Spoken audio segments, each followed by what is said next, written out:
demonstration on the coffee pot. This is a larger, but the same style. First, you separate the two pieces. Then you remove the filter. This is the strainer.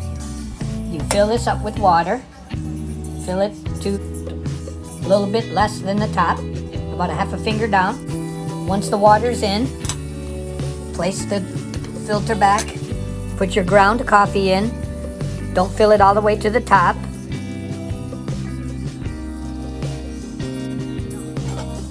You have to experiment with it to see how much. Then close this back up.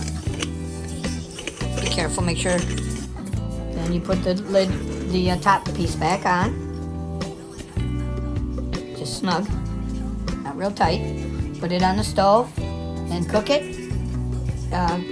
Turn the stove on, and the coffee will get sucked up and come out this tube, this hole, and the coffee will be in the top when it's finished. And that's it.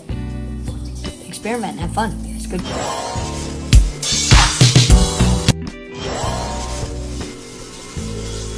Like and subscribe.